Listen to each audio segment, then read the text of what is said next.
the Nixon presidency, left behind roughly 46 million pages of documents and more than 3,000 hours of secretly recorded conversation. Almost nothing in it comes from her. She kept no diary anyone has found. She wrote no memoir, though publishers offered.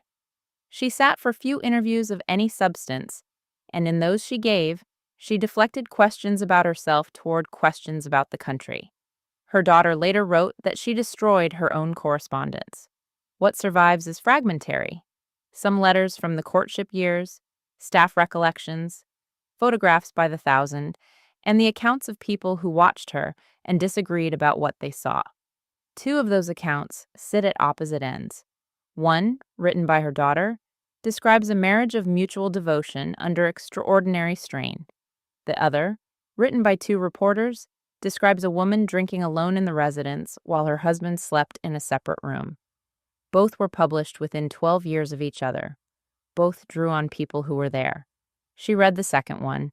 She never publicly answered it. The record of her life is, to an unusual degree, a record of what other people concluded about her. Where that record begins is a small farm in Artesia, California, and a house with no other women in it. She was not born Pat, and she was not born in California. Thelma Catherine Ryan was born in Ely, Nevada, on March 16, 1912, in a mining camp where her father worked underground. The nickname arrived with her father the next morning. He had come off shift late on the 17th, the eve of St. Patrick's Day, and called the baby his Irish girl. The name stuck to the point of erasure. By adulthood, she used Patricia on official documents and Pat everywhere else. Thelma appears on the birth record and almost nowhere afterward. The first thing the historical record shows her doing is quietly replacing the name she was given. William Ryan had been a sailor, a Klondike prospector, and a hard rock miner before he was a farmer. He had already buried one wife and left two children from that marriage before he met Kate Halberstadt Bender, a German immigrant who had herself been widowed young and brought two children of her own. Between them, they assembled a household by accumulation: his, hers, and then three more: Bill, Tom, and the girl born in the Nevada camp. William Ryan spent his life a step behind the thing he was chasing. He had missed the gold. He had come out of the mines with lungs that would eventually kill him. In 1914, when Thelma was 2, he moved the family to Artesia, California, and bought 11 acres of truck farm. Truck farming is not romantic work. It means vegetables grown for market on a small acreage with little machinery and no margin.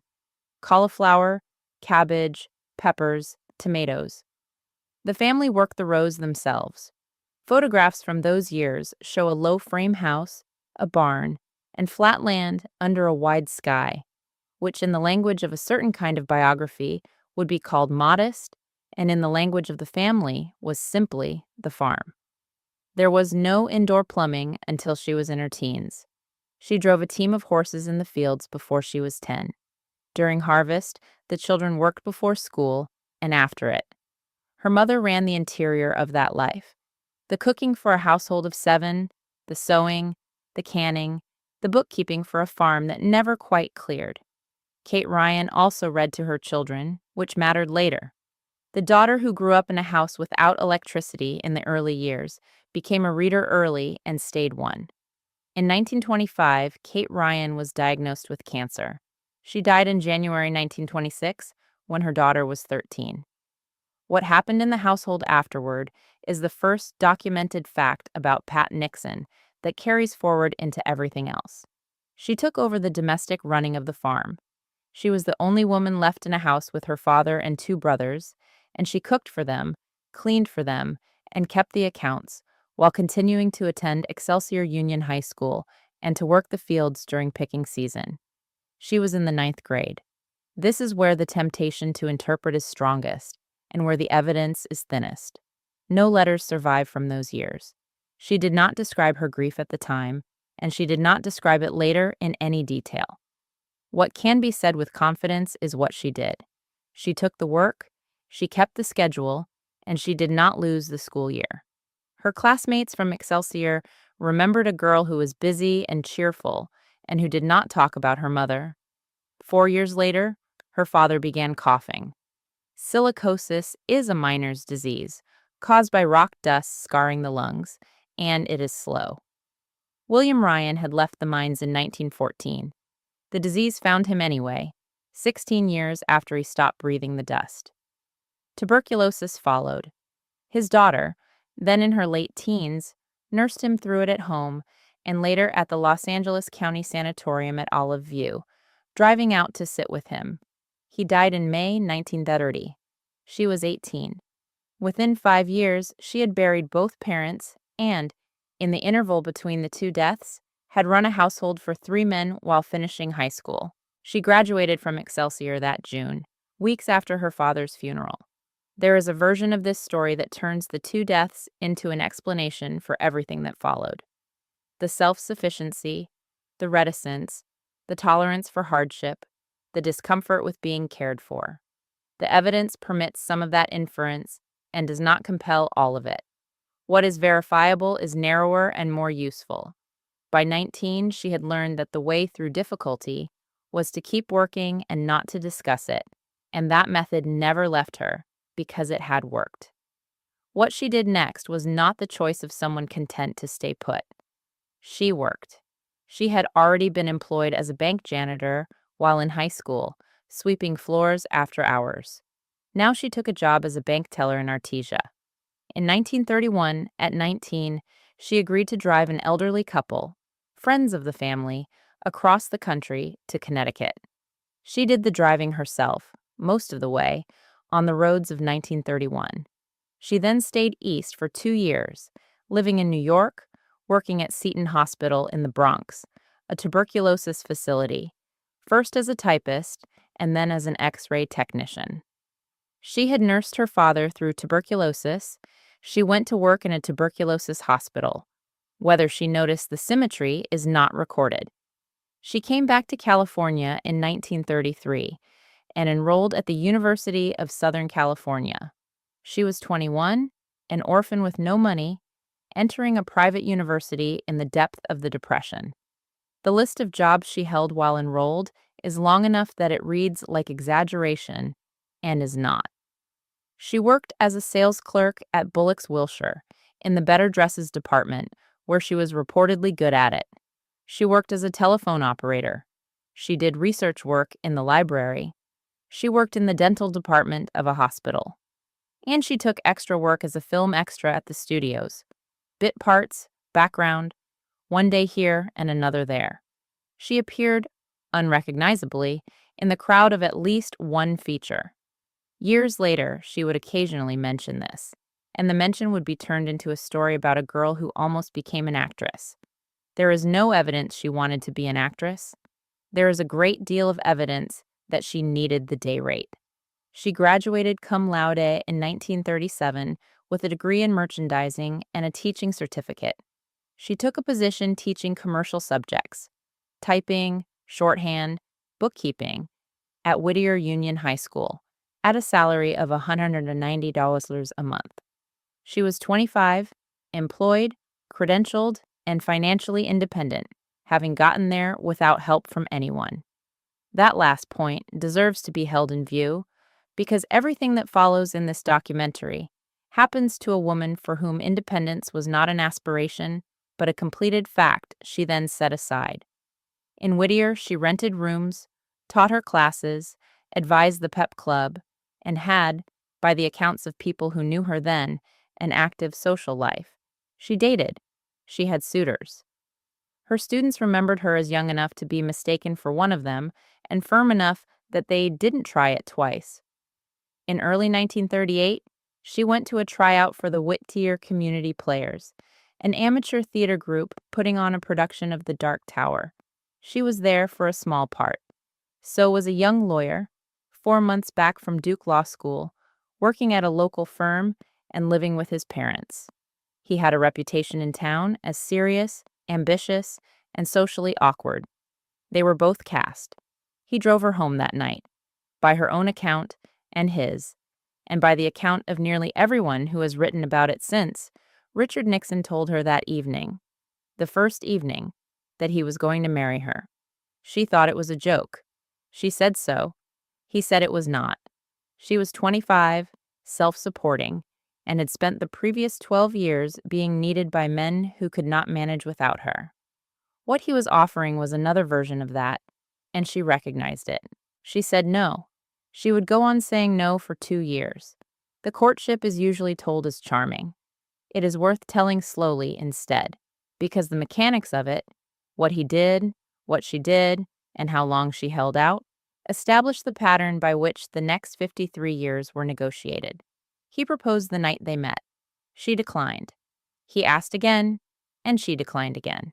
What is unusual is not the persistence, which is common enough in courtship stories, but its duration and its terms.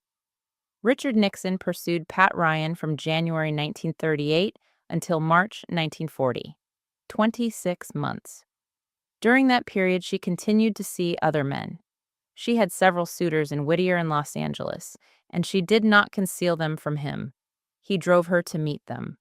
This detail appears in Julie Nixon Eisenhower's biography, drawn from her mother's own telling, and in multiple independent accounts. On weekends, Pat Ryan often went into Los Angeles, sometimes to ice skate, sometimes to see friends, sometimes on dates with other men. Nixon, who had a car, would drive the 15 miles in, deliver her, wait or leave, and drive her back. He was not invited on these trips. He arranged to be useful on them. There are two ways to read this, and the record supports both. One is devotion of an almost self-abnegating kind, a man so certain of the outcome that he was willing to be humiliated in the interim. The other is a strategy, and a shrewd one. By making himself the constant against which every other man appeared and disappeared, he ensured that the choice would eventually be between him and nothing. He was not competing on the same terms as her other suitors. He was outlasting them. The letters that survive from this period are among the very few personal documents of hers that were not destroyed, and they survive mostly because he kept his. His are ardent to the point of embarrassment, written in a register the public Nixon never once used. He wrote of her as something distant and elevated, addressed her in the third person, invoked the sea and the wind and the future. He signed one letter, having imagined a life for them both, with a plea that she not be irritated by his sentimentality. Hers, where they survive, are shorter and lighter. She teased him. She called him a great man in a tone that was not entirely serious. She kept the temperature down. What she said no to for 26 months is worth specifying. She was 25 when they met, 28 when they married. She had a salary of her own for the first time in her life. She had, after 12 years of running a household for a dying father and 2 brothers, no obligations to anyone.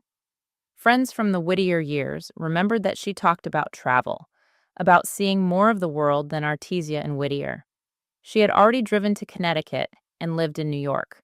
She was, in the small circumference available to a schoolteacher in 1938, free. Marrying Richard Nixon meant returning to a household with a man in it who needed things.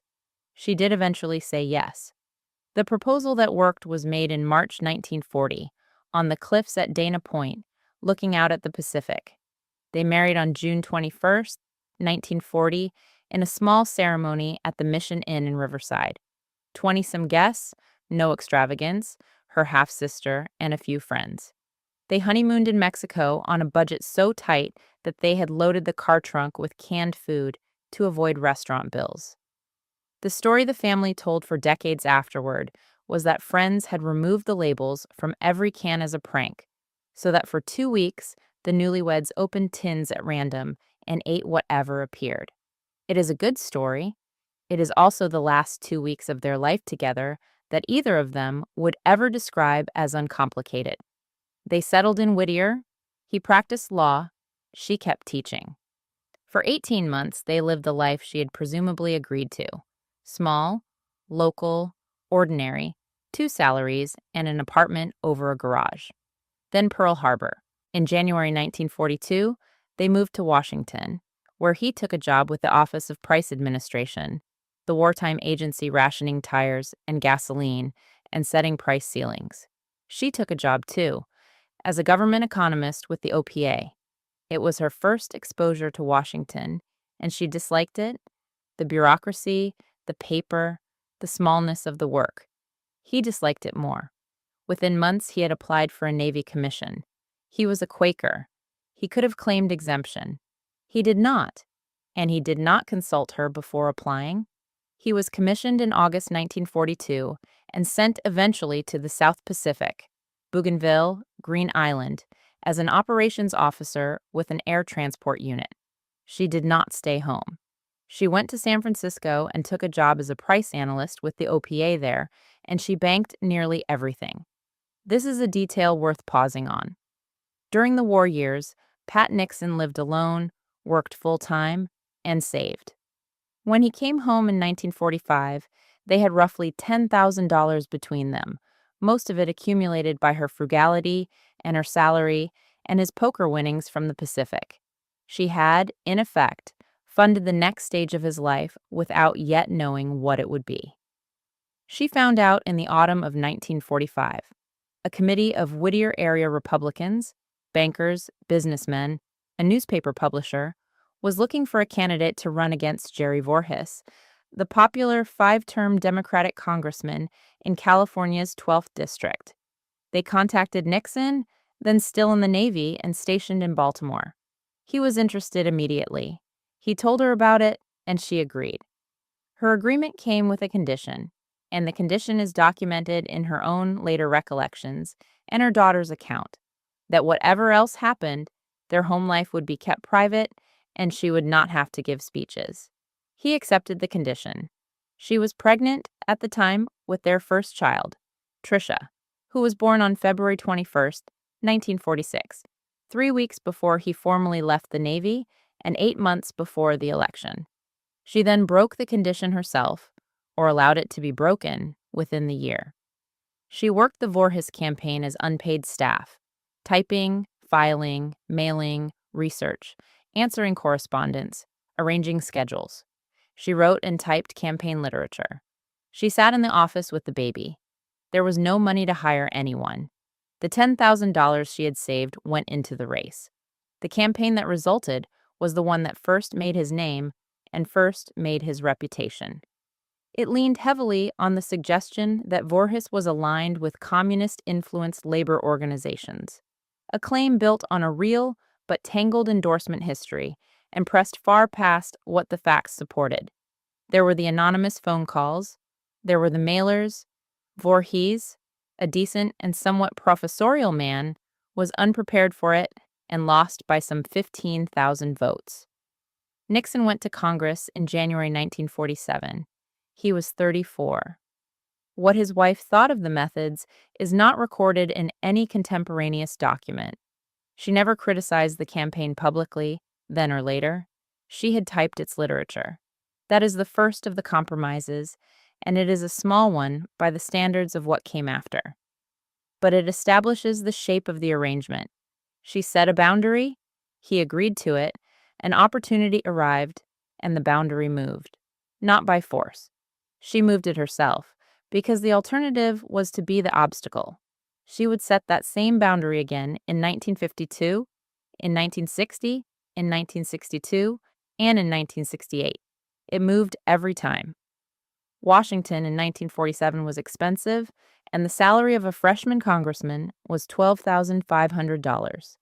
They rented a small house in Park Fairfax in Alexandria, and she ran it without help. There was no staff. There was no money for staff. Their second daughter, Julie, was born on July 5, 1948. She was 36, with 2 children under 3, in a city where she knew almost no one, married to a man who had begun keeping the hours he would keep for the rest of his career. Her work for him did not stop when the campaign ended. She continued to function as unpaid staff in the congressional office. She typed, she handled correspondence, she did research. When he was named to the House Un-American Activities Committee and the Alger Hiss case began in August 1948, she was drawn into that too.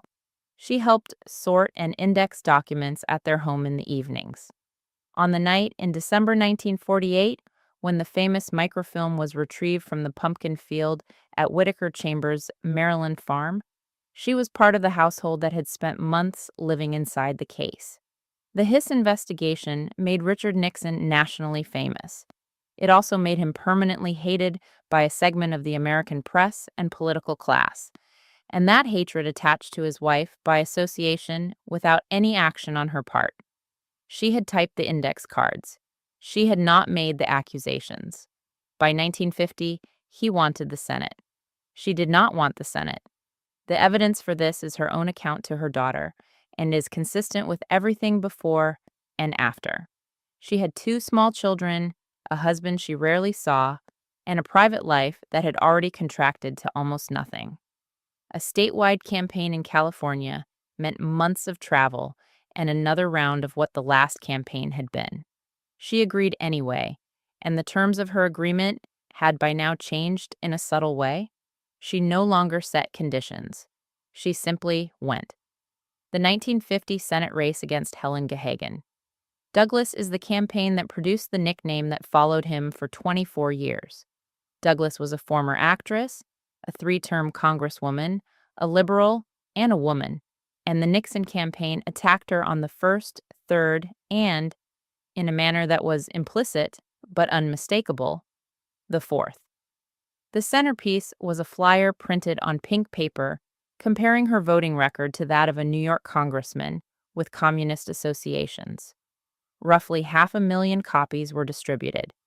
Douglas began calling her opponent Tricky Dick, and the name outlived her career, his career, and both of their lives. Pat Nixon campaigned in that race. She traveled the state. She met voters. She sat on platforms. She did not give speeches. That much of the original condition held for a while. But she was present, visible, and photographed, which was the point. There is a moment from this period that is documented and that cuts against the image of the placid political wife. During the campaign, at a hotel, she was pressed by reporters about her husband's tactics. She defended him. Later, privately, according to accounts from people close to the family, she was harder on the press than he was, and held grudges longer. The idea that she was simply a passive passenger in these campaigns does not survive contact with the record. She disliked politics and was good at it, and those two facts coexisted uncomfortably for the rest of her life. He won by nearly 700,000 votes. He was 37, the second youngest man in the Senate. She had by this point been married 10 years. In those 10 years, she had lived in Whittier, Washington, San Francisco, Washington again, and had campaigned in 3 elections. She had 2 daughters, no domestic help, and a husband who was, in the recollection of nearly everyone who worked for him, incapable of leaving the office in the office. And then, in July 1952, at the Republican National Convention in Chicago, Dwight Eisenhower's people selected Richard Nixon for the vice presidential nomination. The story of how she learned is one of the few from this period where her reaction is specifically recorded. She was in a hotel room. The nomination had been under discussion, but was not settled. He was in a meeting. She was eating a sandwich, or had just ordered one, when the news came through: a knock, a phone call, a burst of people. Julie Nixon Eisenhower's account has her mother sitting down and her father coming in, and the sandwich uneaten. She had reason to sit down. The vice presidential nomination meant a national campaign, a permanent end to private life, and the certainty that everything that had been true of the last 6 years would now be true at 10 times the scale and in front of the entire country. There is one more thing about the summer of 1952 that belongs here, because it will matter enormously in 8 weeks. Since 1950, a group of California businessmen, supporters, contributors, men with interests in oil, real estate, and manufacturing, had maintained a fund for Senator Nixon's political expenses.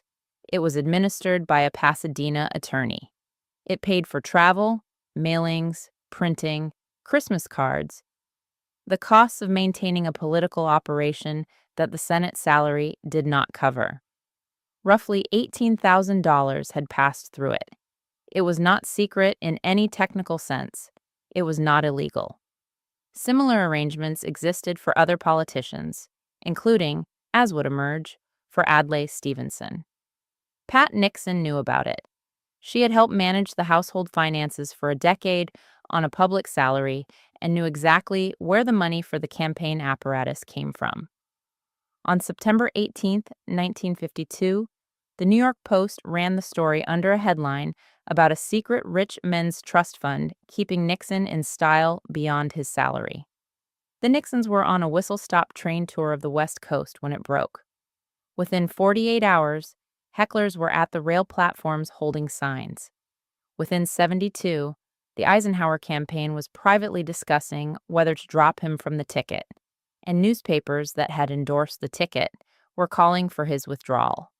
Eisenhower himself would not say publicly that he was standing by his running mate. He said the candidate would have to come clean. Nixon decided to go on national television and explain his personal finances. His wife opposed it. This is documented, and it is the clearest recorded instance in the entire marriage of her objecting to a major decision in advance. Her objection was not that he should quit and not that he should fight. Her objection was to the disclosure itself, to the idea of laying out their mortgage, their debts, their savings, and her clothing before the American public in order to prove that they were not thieves. She asked him why they had to tell people how little they had. He told her that if he did not tell them everything, they would not believe anything. The broadcast was scheduled for the evening of September 23, 1952, from the El Capitan Theater in Los Angeles. NBC bought the half hour. An estimated 60 million people watched, the largest television audience in history to that point. He asked her to sit on the set with him, in an armchair a few feet away, in camera range. She did. The El Capitan Theater had been emptied for the broadcast. No audience, no press in the hall. A single set had been built on the stage. A desk, 2 chairs, a bookcase, a table lamp. It was designed to look like a den in a modest house. Everything about it was constructed, including the room. She was seated to his left and slightly behind, in an armchair, angled toward the desk. She was wearing a dark dress with a small pattern. She had asked that afternoon whether she needed to be on camera at all. She was told she did. There is film of her during the 30 minutes.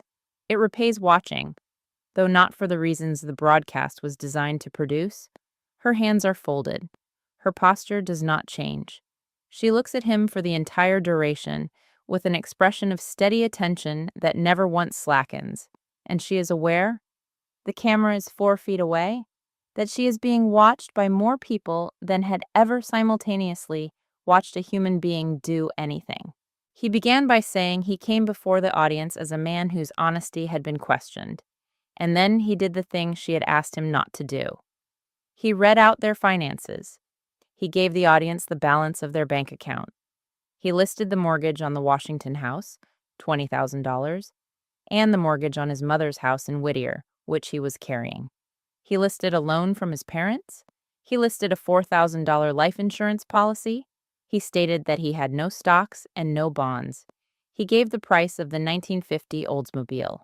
He described the total value of everything they owned, and it was, for a man being accused of enrichment, humiliatingly small. Then he said his wife did not have a mink coat. He said she had a respectable Republican cloth coat, and he added that he had always told her she would look good in anything. He said, of her, that she had been born on St. Patrick's Day, that she had worked in his office in 1946 and every campaign since, and that she was a wonderful stenographer. He said she had never been on the government payroll. And he described the Cocker Spaniel a Texas supporter had sent the family, the dog his 6-year-old daughter had named Checkers, and said that regardless of what anyone said about it, they were keeping it. The speech worked past any reasonable expectation. Western Union delivered telegrams to the Republican National Committee by the hundreds of thousands, running overwhelmingly in his favor. Eisenhower met him 2 days later in Wheeling, West Virginia, and told him he was his boy. He stayed on the ticket. In November, the ticket won 44 states.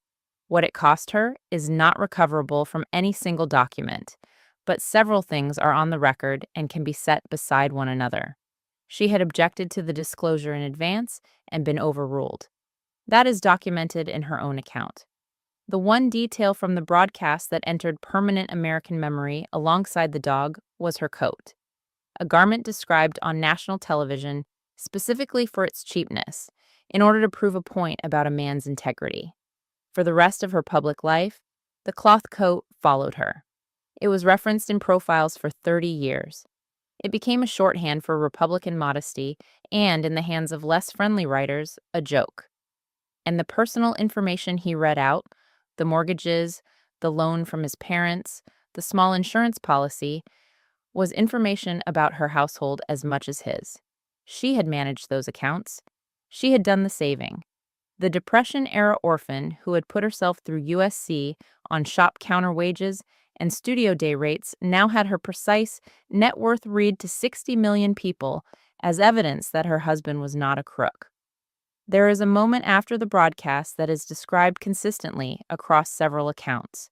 He had run over his allotted time and was cut off mid-sentence before he could give the address where viewers should send their verdict. He believed, in the seconds afterward, that he had failed completely. He put his head down. She came across the set to him. Ted Rogers, the television advisor, remembered them standing there. Nixon was near tears. She held on to him. Then the phone started. It is possible to see the Checkers speech as the pivot of the whole marriage, and a number of writers have. That reading probably claims too much. What can be said with less strain is narrower. It was the first time she was placed on camera as an instrument of his political survival, sitting silent and composed while decisions about her own privacy were made in front of her and broadcast live. It was not the last time. It became the standard configuration. She was 39 years old. In January 1953, she stood on the east portico of the Capitol while her husband was sworn in as the 36th Vice President of the United States. He was 40. They were, together, the youngest couple to hold the office in modern memory, and photographs from that winter show two people who look almost startled by their own altitude. The vice presidency under Eisenhower was, in the first term, a job of ceremonial travel and party work. It was also the job that would take her further from home in miles and in months than any American second lady had gone before. The Eisenhower administration decided to use the Nixons abroad. The first tour left in October 1953 and lasted 70 days. The itinerary covered New Zealand, Australia, Indonesia, Malaya, Vietnam, Cambodia, Thailand, Burma, India, Pakistan, Ceylon, Afghanistan, Iran, Libya. It was a Cold War errand. The administration wanted American faces in Asia, and the vice president and his wife were the faces available. They were gone for 2.5 months. The daughters, 7 and 5, stayed in Washington with her mother-in-law and an aunt. Something happened on that trip that changed the shape of her public life, and it happened because she did it herself. The official schedule was the usual sequence of state dinners, receptions, and airport ceremonies. She began departing from it. In each country, she asked to be taken to places that were not on the program: hospitals, orphanages, schools, markets, and, in Vietnam, in Malaya, in Panama on a later trip, leprosariums. She did this without an announcement and often without press. In some cities, she simply left the motorcade route. The reporting from these visits is consistent in one respect that surprised the correspondents covering her. She did not stand in doorways. She went in, she touched people, she sat down with them. At a leprosarium in Panama, she shook hands. Her staff sometimes tried to stop her. She went anyway. By the end of the 1953 tour, the American press had a story about her, and for the next 5 years, the foreign trips generated a version of the same story repeatedly. She had, without campaigning for it, become the most effective diplomatic asset in the administration below the president. There were more tours: Central America and the Caribbean, Austria, where she visited Hungarian refugee camps in the winter of 1956 after the Soviet crushing of the uprising and spent her time in the barracks rather than at the receptions. Africa in 1957 for the independence celebrations in Ghana. Britain. She was, by the late 50s, one of the most traveled women in American public life. And then, Caracas. The South American Goodwill Tour of April and May 1958 was, on paper, minor. 8 countries in 18 days. It went wrong in Lima, where students at San Marcos University mobbed the vice president and stoned the delegation, and it went catastrophically wrong in Venezuela. Venezuela had recently overthrown the dictator Marcos Pérez Jiménez, who had been decorated by the United States and who was, at that moment, living in Miami. The government that replaced him was provisional, and the streets were not under anyone's control. American intelligence had warned of trouble. The trip went ahead. The Nixons landed at Maiquetía Airport on May 13th. On the tarmac, during the playing of the national anthems, a crowd on the observation deck above them spat down onto the receiving line. The film of this exists. It shows the vice president and his wife standing at attention while saliva lands on their clothes, on her suit, and in her hair, and neither of them moves because the anthem is playing. They got into cars for the drive into Caracas. Her car was second. She rode with the wife of the Venezuelan foreign minister. 12 miles into the drive, in a working-class district, the motorcade was stopped by a roadblock of stalled traffic, and a crowd of several hundred people came at the cars with pipes, bats, and rocks. They attacked the vice president's car first. The windows were laminated and did not shatter fully, but did break inward. A Secret Service agent was cut by flying glass. Men rocked the car trying to turn it over. It was stopped for roughly 12 minutes. The Secret Service detail later said they had been perhaps a minute or two from having to shoot into the crowd. Her car was behind it, and the crowd reached it too. What she did during those minutes is documented by the agents present and by the woman sitting beside her. She turned to the Venezuelan foreign minister's wife, who was terrified, and talked to her. She kept talking. She reached over and held her hand.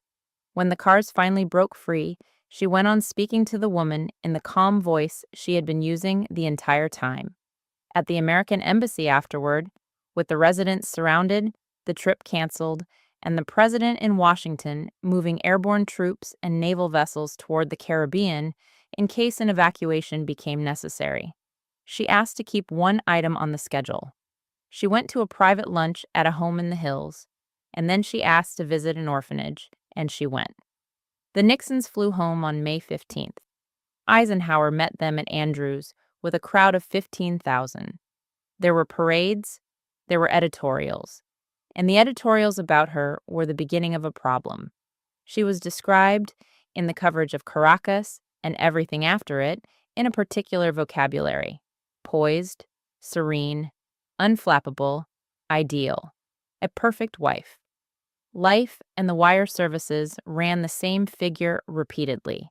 The woman who did not flinch. It was accurate. That was the difficulty. Composure under pressure had been her method since she was 13 years old in a house in Artesia with a dead mother and 3 men to feed. It was not a performance in Caracas. It was the only thing she knew how to do. But once it had been publicly named as her defining quality, it stopped being available to her as a choice. She could no longer show fear at a public event without it being news. She could no longer be visibly angry, or tired, or unwilling. The thing that had allowed her to survive had been identified, praised, and converted into an obligation. There is a related consequence that surfaced later and belongs here. The press wrote about her constantly in these years and asked her almost nothing. Interviews of the period follow a form. She is asked about her husband, her daughters, her clothes, her schedule, her recipes. When she was asked her own opinion on a political question, she deflected, because deflecting was the job. Reporters who spent decades covering her would eventually complain that she never said anything real. She had been trained, publicly and with applause, not to. In 1956, the Republican ticket was renominated and re-elected. In the second term, the vice president began preparing, methodically, for 1960. There was no question in his mind that he would run. There was no question in hers either, but for a different reason. She had told him, at some point in the late 50s, in the private currency they had been using since 1946, that she did not want him to run for president. The conversation is described in her daughter's account and in Nixon's own memoir, and the two versions agree on the substance, if not the temperature. She said she was tired of it. She said she wanted a life he ran. The 1960 campaign was the closest presidential election of the 20th century, and she worked it the way she had worked every campaign since 1946, except that by now she was famous enough that her presence was a scheduled asset rather than a volunteer's contribution. She did what was asked. She stood on platforms in 50 states. The campaign discovered that crowds responded to the phrase "Pat for First Lady" and printed it on signs, and the signs went up in every hall. She smiled at them for 4 months. Two things about that autumn are worth isolating, because both bear directly on what came after. The first is the debate of September 26, 1960, in Chicago. Her husband had been hospitalized in August with a badly infected knee, had lost weight, and arrived at the studio gray and underweight, having refused professional makeup. 70 million people watched him lose the visual comparison to a tanned and rested opponent.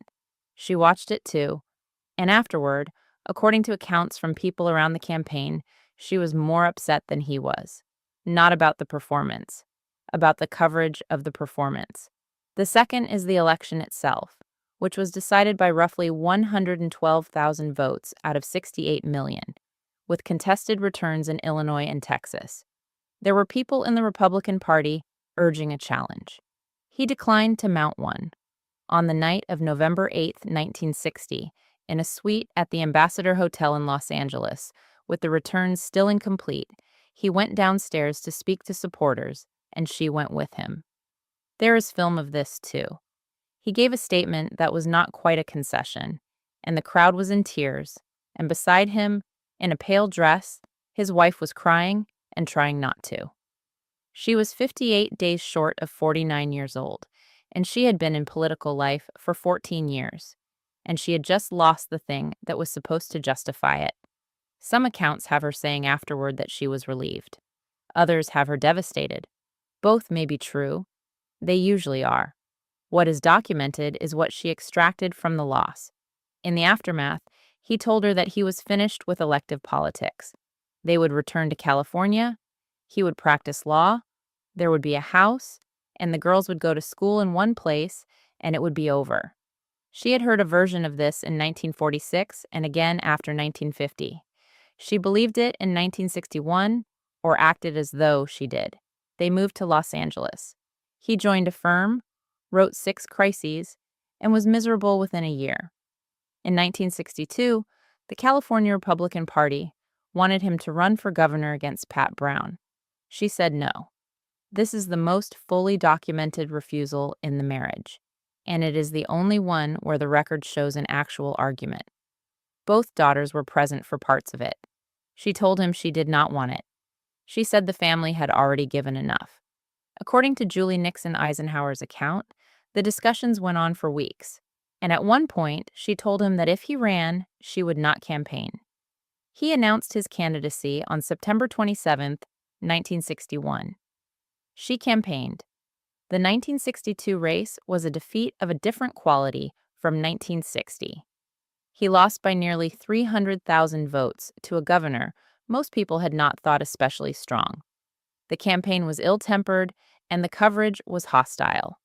And on the morning of November 7th, exhausted and having slept very little, he walked into the ballroom of the Beverly Hilton, faced the press corps he had been fighting for 16 years, and delivered the remarks that everyone assumed at the time were the end of his career, telling them they would not have him to kick around anymore, and that this was his last press conference. She was not in the room. She had been in a small side room off the ballroom, and she had asked him not to go out. Time ran a piece afterward, declaring that he was finished in politics. ABC broadcast a program titled The Political Obituary of Richard Nixon. And then, for 6 years, she got the thing she had been asking for since 1946. They moved to New York in the summer of 1963. He joined a Wall Street law firm, Nixon, Mudge, Rose, Guthrie, and Alexander, where he made more money than he ever had, several $100,000 a year. They took an apartment at 810 Fifth Avenue. The girls went to Chapin. She had, for the first time since her 20s, a life that did not have a campaign in it. Every account of the New York years, from every direction, agrees on this. She said later, more than once and to different people, that they were the happiest years of her life. She had friends. She went to the theater. She walked in the park. She entertained in a way she chose. Nobody photographed her at the grocery store. The press had, as promised, stopped kicking him around, and in doing so had stopped following her. It lasted 5 years. He never stopped working the party. Through 1964 and 1966, he campaigned for other Republicans across the country, building the obligations he would call in later. Every trip was an investment, and everyone around him understood it, including her. By late 1967, the decision was effectively made, and the family discussion was a formality. It took place, by the daughter's account, over Christmas at their apartment. The girls were for it. Julie, 19, argued for it strongly. Her mother did not veto it. She had stopped vetoing things after 1962, when a veto had been tried and had failed and had cost something to attempt. There is a remark of hers preserved from around this period, given to a reporter in a moment of unusual directness. Asked about the prospect, she said she had given up everything she had ever loved. He announced on February 1st, 1968. The 1968 campaign was built by professionals, and the professionals had learned something from 1960. The candidate would not be exposed to unscripted press. He would appear in controlled television formats, panel shows with vetted questioners, staged in studios, edited before broadcast. A young television producer named Roger Ailes ran much of it. The strategy was explicit inside the campaign and became public the following year when a reporter named Joe McGinnis, who had been given access to the media team, published The Selling of the President, 1968, a book about the manufacture of a candidate. The book was a bestseller. Its thesis entered the coverage permanently. What the country was being shown was a product. Once that idea existed, it was applied to everyone in the frame, including a 56-year-old woman who had been standing beside him on platforms since Harry Truman was president.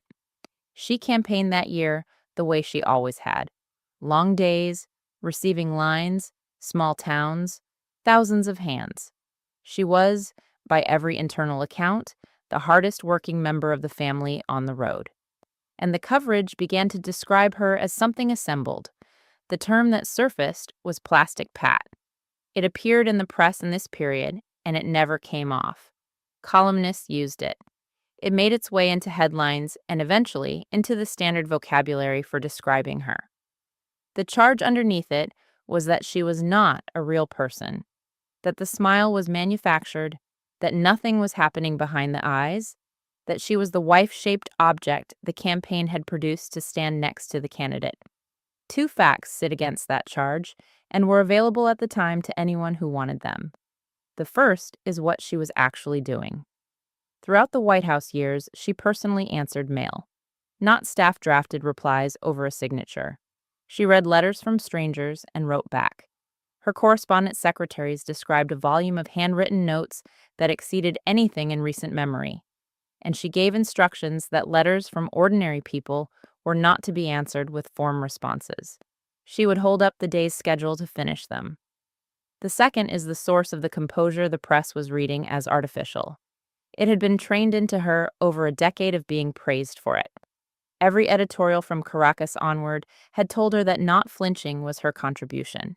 She had complied for 15 years and was now being told that the compliance proved she was hollow. She did not answer the charge. She was asked about it occasionally and turned the question aside, which reporters took as confirmation. He won on November 5th, 1968, with 43.4% of the popular vote and a margin over Hubert Humphrey of roughly 500,000. She was 56 years old and had been waiting through this since she was 34.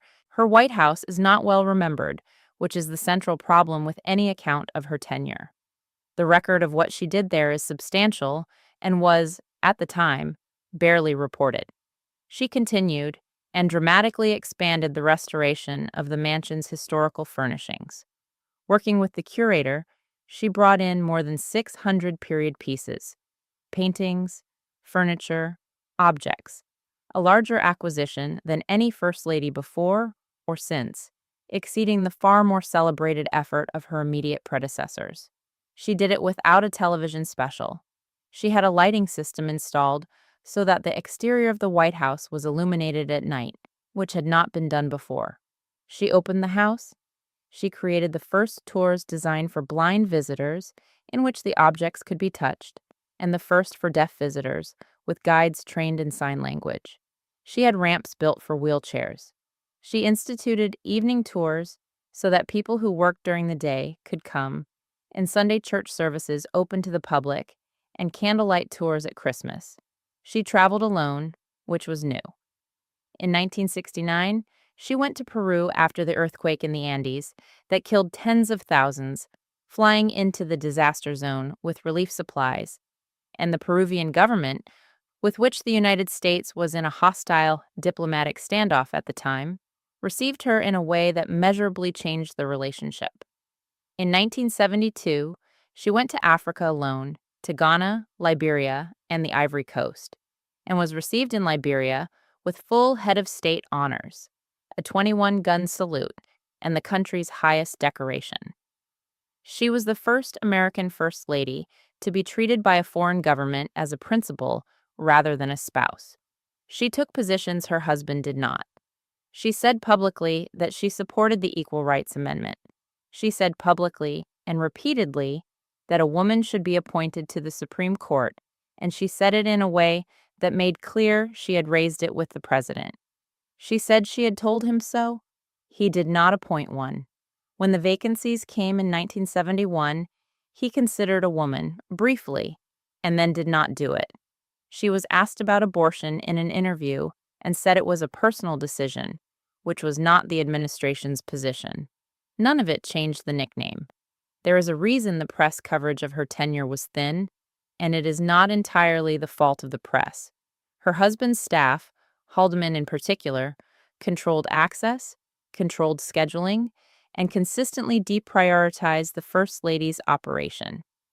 Her press secretary, Helen McCain Smith, and before her Constance Stewart, fought the West Wing for coverage and for resources, and lost most of those fights. Trips she wanted were vetoed. Announcements were timed around the president's. When she went to Africa, the West Wing was irritated that she had generated her own headlines. She did not fight it publicly. Something else began in the same period. In February 1971, a voice-activated recording system was installed in the Oval Office, and later in the Cabinet Room, the Executive Office Building office, and the Lincoln Sitting Room. Fewer than half a dozen people knew. She was not one of them. The machines ran for 2 years while she lived in the building. The break-in at the Democratic National Committee headquarters occurred on June 17, 1972. The Nixons carried 49 states that November, the largest electoral margin in American history to that point. Between those two facts lies the entire second term. How she learned what was happening is the detail that organizes this chapter, because she did not learn it from her husband. The pattern is documented across multiple sources, including her own staff, her daughters, and Nixon's aides. She was not briefed. She was not brought into strategy discussions. She read the papers. She read them thoroughly, every morning, and had for 30 years. And she watched the television coverage, and she asked her daughters what they knew. Julie Nixon Eisenhower's account, which is the most protective account that exists, still concedes this. Her mother found out what was happening largely the way the country did. Her husband's method of protecting his family was to tell them nothing. Whether that was tenderness or evasion is not resolvable, and probably was not resolvable to the people inside it. She said one thing about the tapes that is documented, and that turned out to be correct. When the existence of the recording system became public in July 1973, she told her husband the tapes should be destroyed. She said it more than once. Her position, as she gave it later to her daughter, and as Nixon confirmed in his own memoir, was that the recordings were personal conversations, that they had never been intended for anyone, and that they should be burned. He did not destroy them. His reasoning at the time was that they would eventually vindicate him, and that destroying them would look like guilt. The tapes ended his presidency. She had been the one who said to burn them, and she was the family member who had been told the least. Through 1973 and into 1974, she kept the public schedule. She traveled to South America for 2 presidential inaugurations, to Venezuela and Brazil, where she was again received warmly in the country that had once attacked her motorcade. She kept receiving groups at the White House. She kept answering mail. Staff from that period describe a woman who lost weight, who was visibly worn, and who did not discuss it. She was asked about Watergate by reporters. She said she believed her husband. In the residence, according to accounts from household staff and from the final days, the marriage had contracted into something close to silence. The book by Bob Woodward and Carl Bernstein, published in 1976, described her in that final year as isolated, drinking, and sleeping in a separate bedroom, and described a household in which the president and his wife barely spoke. The Nixon family denied it categorically and has denied it ever since. Julie Nixon Eisenhower's biography of her mother was written substantially as a rebuttal. The separate bedrooms were real and long-standing, and, the family said, a matter of his insomnia and terrible hours rather than estrangement. The drinking, the family said, was invention. Woodward and Bernstein's sources were largely anonymous and largely staff. There is no way to adjudicate this from the outside, and the honest position is to hold both accounts and note that the people who would know have an interest, and that the reporters had sources who were in the building. What is not in dispute is the sequence of the final week. By late July, the House Judiciary Committee had approved articles of impeachment. On August 5th, the tape of June 23, 1972, the conversation in which the president discussed using the CIA to obstruct the FBI investigation, was released, and the remaining Republican support collapsed within 72 hours. The family was told the resignation decision on the evening of August 7th. Accounts differ on how much notice she had. What is agreed is that it was not much, and that she had been told earlier in the week that he was still fighting. She had already begun packing. Her staff had been quietly boxing the residence, the family's belongings, 30 years of accumulation, before the public announcement. Someone had made the practical calculation that there would be no time later. There is a moment recorded from that night by more than one witness. After the family had been told, a photographer, Ollie Atkins, was sent up to the residence to take a picture. The 5 of them stood together in the solarium and were photographed. Her expression in that image has been described by everyone who has written about it and described differently by each. On the morning of August 9th, the family was to walk out of the diplomatic reception room and cross the south lawn to the helicopter. Before that, there was to be a farewell address to the White House staff in the East Room. She asked that the cameras not be there. She was told, or it was decided, that they would be. The networks carried it live. She stood behind him in the East Room while he spoke for 20 minutes without a text. About his mother, about his father's lemon ranch, about how a man is not finished when he is defeated, but is finished when he quits. Her face during those 20 minutes is on film. She was 62. She had been on camera at his side in situations of this kind since 1952. Then they walked out into the sunlight and across the lawn, and he turned at the top of the steps of the helicopter and raised both arms.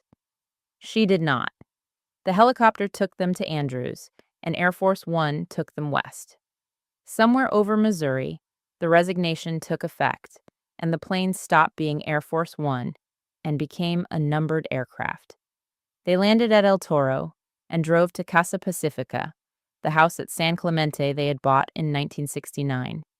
It sat above the ocean behind a wall, with Coast Guard patrols offshore that were withdrawn shortly afterward. What happened in that house over the following year is documented mostly through staff, a few visitors, and the family, and the accounts agree on the outline, even where they disagree about everything else. He collapsed. Within weeks of the resignation, he developed phlebitis in his left leg, a clot that had troubled him earlier in the year and that he had traveled on anyway. In late September, it worsened. On October 23rd, he was hospitalized at Long Beach Memorial. On October 29th, he underwent surgery, and afterward, in the recovery room, went into shock from internal bleeding. His blood pressure fell to nothing measurable. He was, for a period that night, close to dead. She was in the hospital. She had been there daily. He survived, and what followed was worse in a different register. Through the winter of 1974 and into 1975, he was severely depressed. Aides and family described a man who did not get out of bed, who did not want visitors, who stopped working. Ron Ziegler, who had followed him into exile, and a small remaining staff kept a schedule that had nothing in it. She ran the house. She managed the medications and the doctors and the visitors and the bills, which were substantial. Legal fees from Watergate had consumed most of what they had. She gardened. She read. She answered the mail that still came, and a great deal still came, some of it vicious and some of it kind. The pardon had been issued on September 8, 1974, before the surgery, and had settled the legal question while settling nothing else. She did not give interviews. She refused all of them, consistently, for the rest of her life, with a very small number of exceptions in which she said almost nothing. In April 1976, Simon & Schuster published The Final Days. Woodward and Bernstein's account of the last months of the presidency was assembled from nearly 400 interviews, most of them anonymous, most of them with people who had worked in the White House. It was serialized in Newsweek before publication. It was the #1 bestseller in the country. It was excerpted, discussed, condensed, and argued about for months. Its portrait of her was the part that reached her. The book described a woman who had withdrawn from her husband, who slept apart from him, who drank alone in the residence, and whose marriage in its final phase had become an arrangement between two people who no longer spoke to each other about anything that mattered. The details were specific. The sources were not named. She read the serialization in Newsweek. Her daughters have both said so.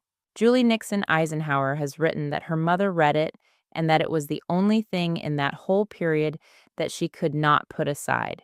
On July 7, 1976, at Casa Pacifica, Pat Nixon had a stroke. She was 64. It paralyzed her left side. She spent weeks in hospital in Long Beach and then months in physical therapy at home, relearning to use her left hand and to walk. The family has always connected the stroke to the book, and the connection is one of belief rather than of medical proof. She had risk factors. She was a lifelong smoker, and no physician can certify what a stroke was caused by. The family's belief is nonetheless part of the record and has been stated by both daughters. Her husband, who had spent his life explaining himself in public and who had never in 30 years let an accusation stand unanswered, said little publicly about the book's treatment of his wife. She said nothing at all. That silence is the fact that most needs examining, because it was a choice and she had alternatives. She was offered book contracts. Publishers approached her repeatedly through the late 70s with substantial money for a memoir. She declined all of them. She was approached for interviews, network specials, magazine profiles, oral history projects, and declined those too. Historians requesting her papers found there were almost none. She had destroyed her personal correspondence. The most consequential portrait of her marriage ever published had been written by two reporters who had never spoken to her, and she chose not to answer it. And in choosing not to answer it, She guaranteed that it would stand. There are readings of this. One is pride.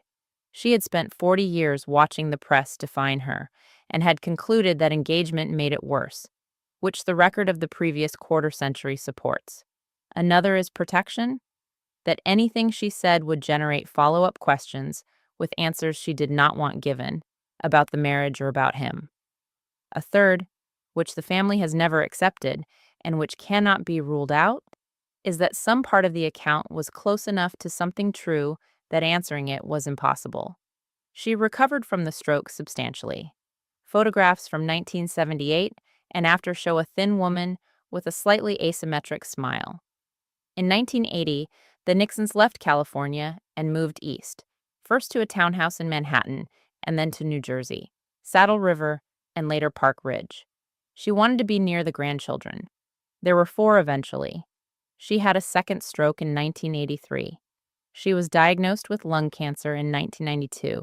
For the last 17 years of her life, she lived quietly, saw family, gardened, and did not speak on the record.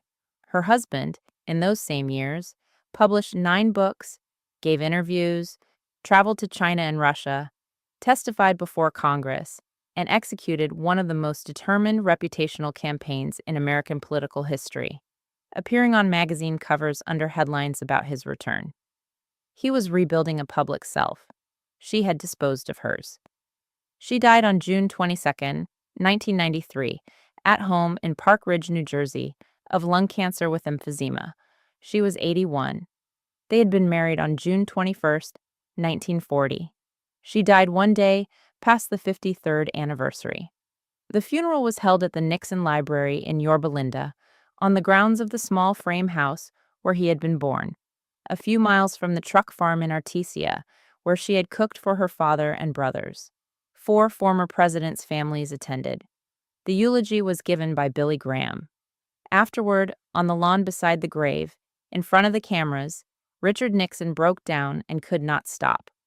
Reporters who had covered him for 4 decades wrote that they had never seen it. The man who had built a career on the management of his own face lost control of it completely, in public, at the funeral of the woman who had never once done so. He lived 10 months. He died in April 1994 and was buried beside her. The gravestone carries a line he chose for her, that she was a woman who reached the hearts of the world. The difficulty with the phrase is that almost nobody knew what was in hers, and she arranged it that way. The evidence is what it is. She opposed the Checkers broadcast and sat on the set for it. She opposed the 1962 governor's race and campaigned in it. She said the tapes should be burned and was not consulted. She said a woman belonged on the Supreme Court and none was appointed. She asked that the cameras be kept out of the East Room and they were switched on. On every occasion when the record shows her wanting something different from what happened was the other thing. And on every occasion she then did the work. Whether that constitutes 53 years of suffering or 53 years of loyalty is a question the surviving documents cannot answer. And the reason they cannot answer it is that she removed the documents that would have. The letters are gone. The memoir was never written. The interviews were refused. What exists in their place is testimony. Her daughters, her staffs, 2 reporters, anonymous sources. And those accounts describe 2 different marriages that happen to have taken place in the same rooms. There is a version of her life in which the silence was dignity. A private woman who declined to trade her marriage for a book advance and who understood something about privacy that the people writing about her did not. There is another in which the silence was the final cost, the last thing taken from a woman who had already given up the teaching job, the New York years, and the 2 decades she spent standing behind a man on platforms she had asked not to be on. Both versions are built from the same facts. She left no instructions about which one to believe. She had been called Plastic Pat because nobody could see anything behind the composure. It did not occur to many people at the time that the composure had been learned at 13, in a house in Artesia, by a girl who had worked out that the way to survive a thing was to keep moving and say nothing about it, and that it had worked so well for so long that by the end there was no longer any mechanism available for saying anything at all. The archive holds 46 million pages. She is in almost none of them.